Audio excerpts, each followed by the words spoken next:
sorry. Oh, it's all right. Oh, that's okay. It's not even bad time, huh? When it's busy around here is the best time, Audrey. What you got there? Oh, I've got a picket sign. No kidding. Why is it traveling with you? Greenwood building. We're marching today to protest its demolition. We being? We being the Preservation Society. After all, Greenwood is one of the oldest buildings in the area, and we have got to stop Scott Baldwin from tearing it down. Well, what can we do?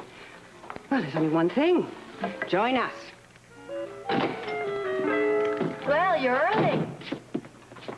I don't remember giving you an ETA. I know, but I wanted to surprise you. Something sort of like a ticker tape parade. The kind of thing that culminates in speeches by local dignitaries, lauding praise on one great citizen, our local hero, champion of the poor, the forgotten, saved from front clinics. It was strictly a publicity move, all right? Oh, but Scotty, I like the other stories much better. Come on, face it. Why don't you be honest with yourself? The only reason you did it was easy to change your parking lot plans. Maybe that had something to do with it. Maybe. Maybe. What's the matter with you? What's wrong with you? What's wrong? Yeah. Amy called. Amy called, so what? So why did you take Bobby Spencer to Claudia's wedding? Oh, I see. You're jealous, huh? Well, that's ridiculous, all right? I ran into Bobby at the chapel. What does it for you, Scotty? Is it the nurse's uniform? Or is it that little cap she wears that turns you on? I think it's her wonderful personality. You can't be serious. And I can't believe you are. Are you? Uh... Are you, Scotty? Yeah, good. Scott Baldwin's office. Yes? Yeah, I'll tell him. Thank you.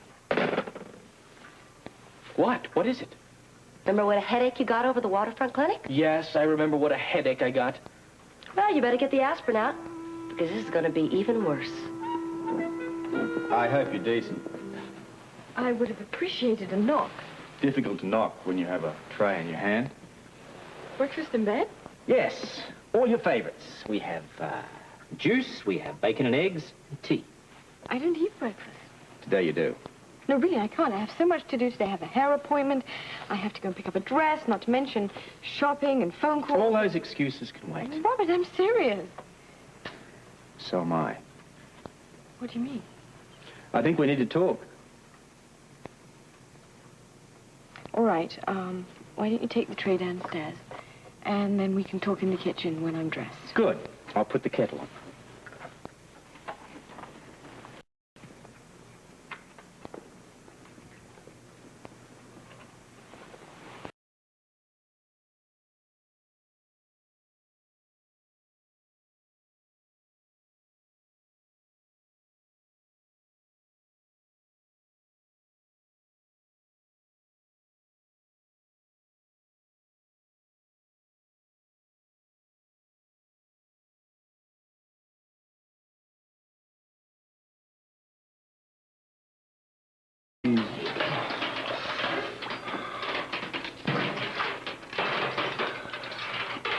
Oh, the temperature okay today? Oh, yeah, my compliments to the chef. I have been going out of here before like a wrinkled up piece of meat, but I don't look like chili con carne today, thank you. Well, at least we never overcooked your sense of humor. Oh, still as dry as ever. Where's Natalie? I should be right with you. Good. If you got any sense of humor left, it's because of her. In fact, right now, I don't know what I'd do without her. It looks to me like she feels the same way. What do you mean? Well, I mean the way she grabbed up your case the minute she heard about it. Now all she wants to do is work with you. Exclusively. You don't see that much among therapists. I guess she appreciates my sense of humor, too. Or something. Have a nice soak.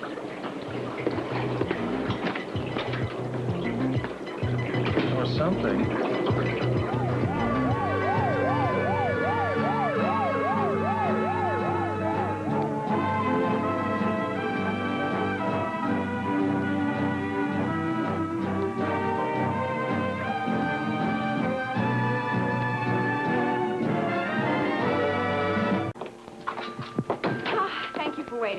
Well, they told me not to come back without you.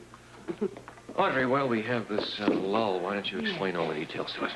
Well, all right. Lila Quartermain found out about this last week, and she called an emergency meeting. And at that point, we thought we had plenty of time. But now we found out that the demolition is scheduled for today.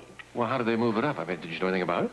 Well, I think that was really an error on our part. You see, Greenwood is in the center of this 50-acre planned development area of Scott Baldwin's, and because it's in the center, it divides the two 25-acre parcels. Now, we thought it was deemed part of the north 25 acres. That's the acreage that doesn't have to be cleared for months yet. Well, that's right. So we would have had plenty of time to have it declared an historic landmark. Preventing him from knocking it down. Exactly. But now that he has his $10 million, he's going ahead like gangbusters. Do you think this campaign is going to stop him?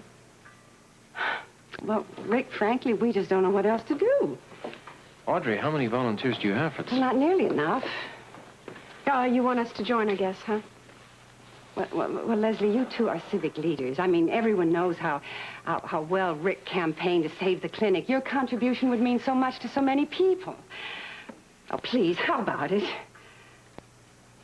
Audrey, I can't give you an answer right now. Please let me think about it. Oh. Well, that's fair enough. I'll get on to my meeting then. You talk about it, think about it. But I'll be back. Hmm? Bye, Audrey. Bye. Don't tell me. You suddenly feel this overwhelming responsibility to get out there and personally save that building. No, I actually feel just the opposite. You don't want to save it. Well, I'd like to save it. It sounds on the surface like a very good idea. Scotty Baldwin, however, just saved this clinic. Now, how do we picket against Scotty Baldwin? Pickens? You gotta be kidding me. That Greenwood building has got to go down or I'm dead. Besides, it's just an eyesore. Not according to this preservation group, it's not. Oh, you know, the next thing that's going to happen, they're going to claim it's some kind of historical landmark. Why don't you go along with it, Scotty? Come on. You might like it. You could call your genius architect in and have him remodel it and build around it. You could move in, live there. As a matter of fact, if you asked real nice, maybe Bobby Spencer would move in with you. I can just see it now. Two little angels living in their own little heaven. Now, listen to me. I have no interest in Bobby Spencer. I don't know where you got that idea, but you get that out of your mind right now. You really didn't ask her to go to the wedding with you? No, I ran into her in the corridor. I don't, in spite of what Amy's trying to tell you. Then why did you lie to me? You told me you weren't going to go at all. I didn't think I was going to go. Well, what changed your mind? Did Bobby Spencer twist your arm? Or was it your lips? Now, you're being possessive. Most men are flattered by it. Well, I'm not most men, Heather, all right? Too bad. Yeah, it is too bad. Now, I suppose you're all upset because I haven't popped the big question, all right? It's never too late. I know you're disappointed, but that's just going to have to be your problem. Now, you are the #1 girl in my life. Can't you just be satisfied with that? Scotty, you told me you loved me. I do love you, Heather. That doesn't necessarily mean we got to get married. Well, that is the next logical step. Maybe for you, for me. I can't wait forever. Well, you're just going to have to wait, damn it, because I got too much on my mind. Now, just wait. You wait. I've got my own plans. Heather. Yes, Mr. Baldwin? Answer the phone. Why don't you answer it yourself?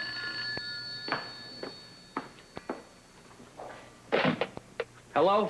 Scott Baldwin, please. Speaking. Oh, Mayor Everett, Mr. Baldwin. Oh. Hello, Mr. Mayor. How are you? What can I do for you? Well, if possible, I'd like to see you in my office this afternoon. What about?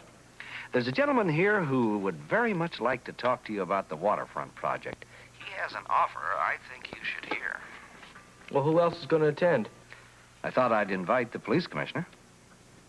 Scorpio, huh?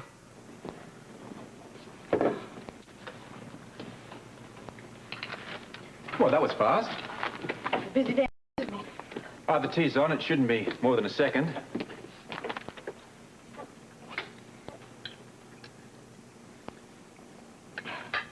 Wonderful wedding yesterday. Wrong subject, Holly. I'm sorry? Let's go over it again, shall we? Hmm?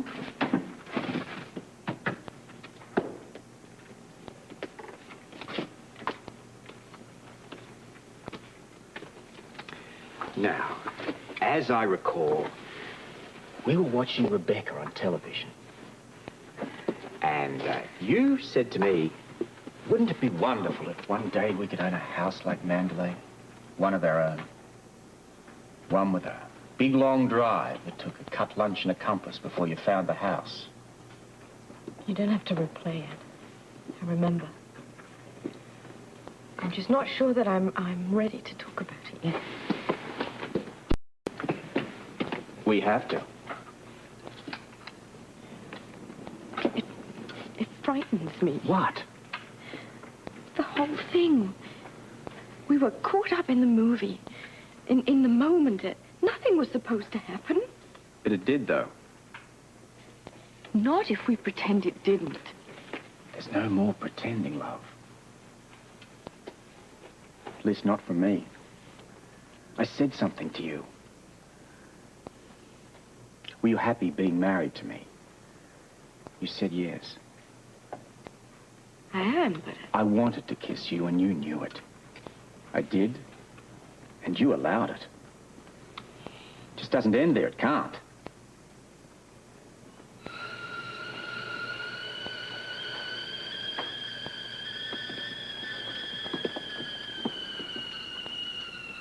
Luke's dead.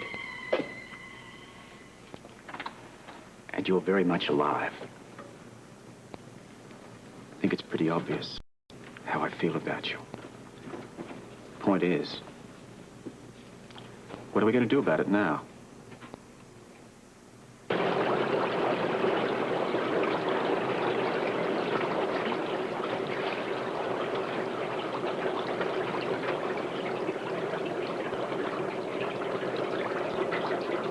Sleep?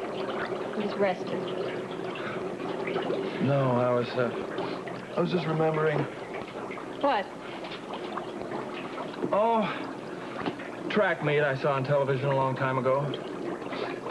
It was a world event. There were the usual Russian and American favorites. But I picked out this guy from Kenya. There was something about the way he walked, the way he held his head. My God, you could feel his courage, his pride. I will assume he won the race? No contest. But the incredible thing is that when he won, he didn't even seem breathless. He just strolled out into the middle of that field, started a rigorous set of calisthenics. It was incredible. It was like he was saying that he had done it on his own. He had done it his way. Incredible. So, how are you feeling? Full of the spirit of the Kenyan. How about the walker? I'm getting faster every day. Any pain? Only the good kind. I have a solution for that. Yeah, oh. Hoo, hoo, hoo, hoo, ooh la la. Yeah, right. Oh. Natalie, Yes? why are you working almost exclusively with me? Who told you that? Your therapist, the whiz kid, was in here. He said that you took my case even before you met me. I don't understand that. Natalie? I'm not sure that's a fair question. What's unfair about it? I'm the patient. I think I deserve an answer. Why would you want to take my case before you'd even met me? I read your history. The history of John Doe, printed on a 3x5 card. Yes. And it intrigued me. You were a mystery. You were someone fighting an inner battle, and unless you let it out, it was going to destroy you. So you're playing savior, eh? I felt I could help. You have. Believe me, you have. But there must be other patients that need your help as much as I do.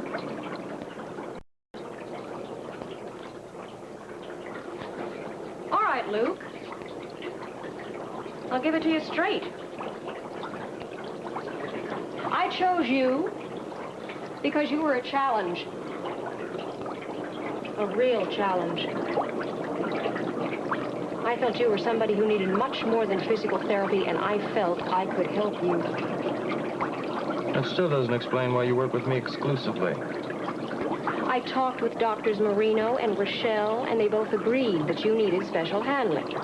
Kid gloves? Something like that, yes. I'm afraid I can't buy it. There's got to be something else. Yes. You reminded me of someone.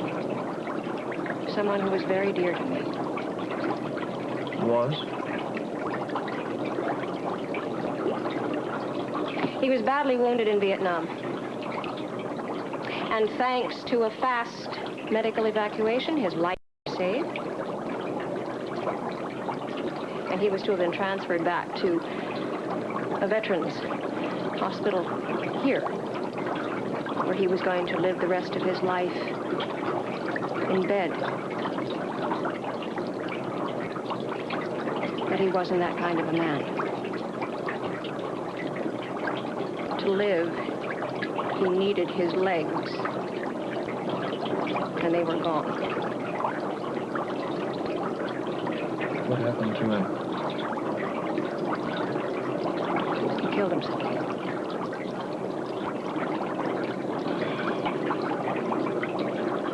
I'm sorry. I tried to make him fight, to battle against it. And all I got were blank stares and cryptic remarks. Because you see, his spirit was gone. So, himself was just a formality, because in so many ways he was already dead. You must have been very close to him. He was my fiancé. And when he died, I vowed that I would do everything I could to prevent what happened to him from happening to any other living soul. And that is why I chose your case. Well, you put me in your success column. Because when I walk back home and I look in Holly's face, she's going to see nothing in these eyes but life.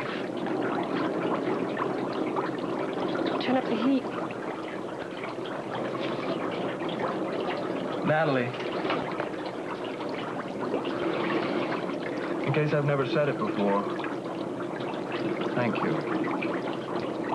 And in case Holly never gets a chance to say it, thank you for her, too.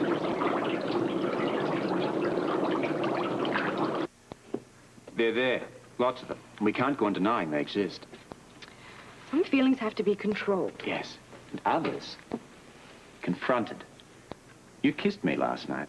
Yes, I did. But you didn't feel anything. It was an automatic response, Robert. You're very dear to me. Oh, you didn't mean anything. It meant everything to me. Good Lord, I could hardly sleep last night. I was so confused. Confused? That's it? It was just a kiss. One kiss. That's all that happened. I don't think we should make any more of it than it really was. But you don't want it to ever happen again. I'm just not sure that I'm ready. For what? Giving myself or getting involved Or letting go. Holly. You're a young, beautiful woman.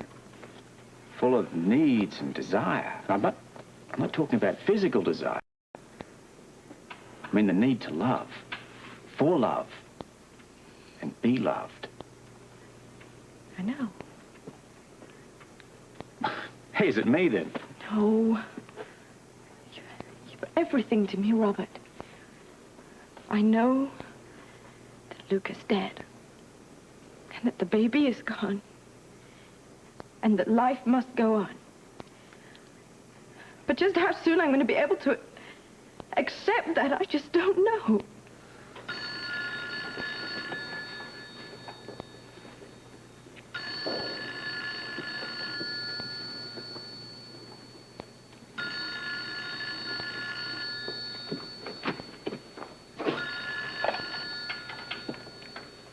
Scorpio. Hello, Robert. It's John. Yes, John. I called you at the office. They said you were home today. I've set up a meeting with Baldwin for 2 p.m. Good. I'll be there. Now, if we could, Rakos and I would like to see you first. Well, I'll leave right away. Thank you, Robert. Right. Well, I've got to go. We'll talk about this tonight, then. You don't want to be late.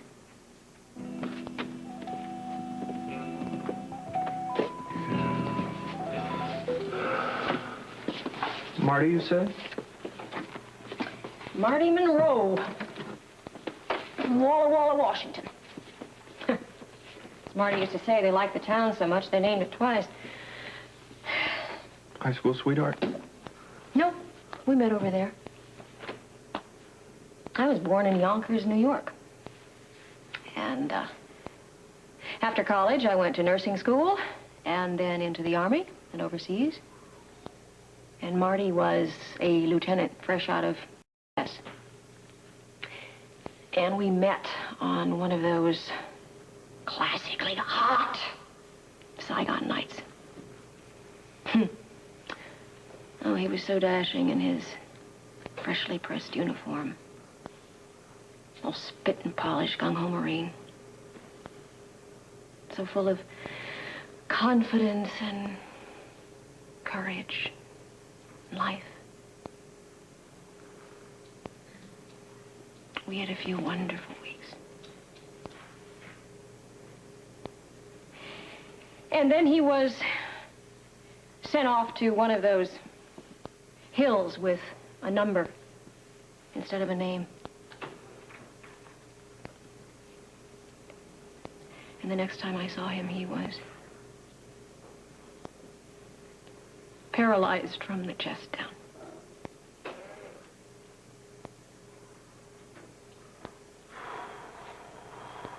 You're nodding. You think you know what he was going through? I think I have some idea. Do you know what he did for a living? He was a telephone lineman, but before that, a track star. Like your Kenyan. Only he had nothing to hold his head up for and nothing to come home to. You couldn't do anything? Oh, I tried. I tried, but he was embarrassed, and he was ashamed, and he was broken. And all he wanted to do was hide away from the world. Like me. Only he never came out of it. You see, up on that hill, he had lost everything, including hope. And I tried every way possible to convince him that he still had his life. But that didn't matter. And so, one day, sitting alone in the ward, as alone as any person can be, he killed himself. You must have been devastated. I was furious. Because I felt that somehow I had failed, and that is when I vowed that I would help anybody possible who felt that they had lost hope. It won't bring Marty back. But I can help others. Natalie, it wasn't your fault he killed himself. Of course it wasn't my fault. It was just a stupid, senseless war, like all wars.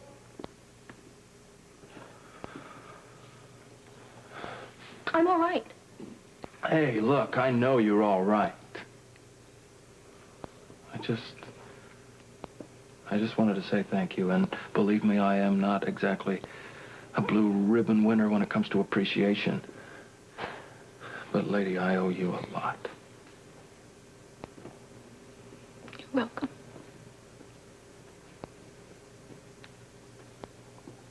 Now, can we please get you into these braces, huh? And into some clothes so you don't catch cold? Sure. Okay. Excuse me, Dr. Moreno would like to see you. Me? No, Miss Dearborn. Well, I'm with a patient. Tell him I'll talk to him later. Well, I'm sorry, Miss Dearborn, but he wants to see you immediately. Sounds like he's mad about something. All right. Well, you take over, okay? Are you all right? I'm fine. See you later. This line bisects Baldwin's property into almost 2 equal halves. The northern portion we'll use for the exposition center. So we're sure Baldwin will agree the exposition will benefit everyone and anyone involved. Well, our job now is to convince Baldwin of that. So the dividing line has to be fair, or he may balk. I think what we've done here is extremely fair. I'm just not sure how he's going to react. What do you think, Robert? Robert? Oh, sorry? This is very important. Yes, I know. It's just that I'm a little worried about my wife at the moment. Please, let's go on.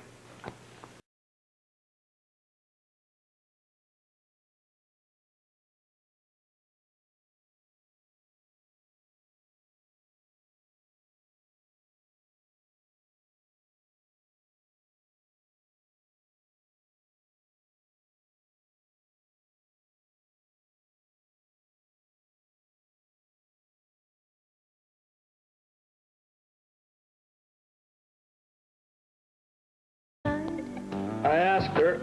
Yeah, what'd she say? I am a challenge. Well, there's no denying that. She's a lot more complicated than you think, pal. Well, she sure is devoted to her work. But most of us therapists just take it as a job, you know? Yeah, well, it's this exclusivity business that bothers me. What's wrong? Can't handle all the attention?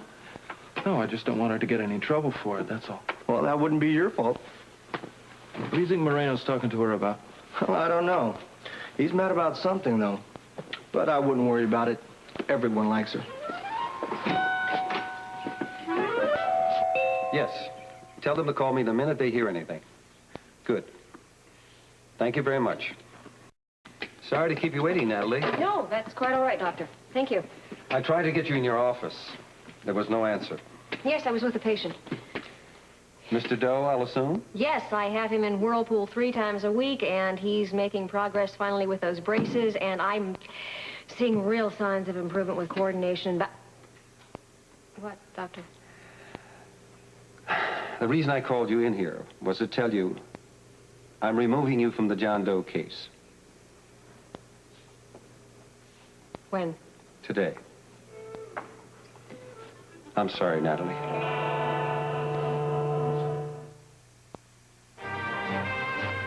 General Hospital will continue in a moment.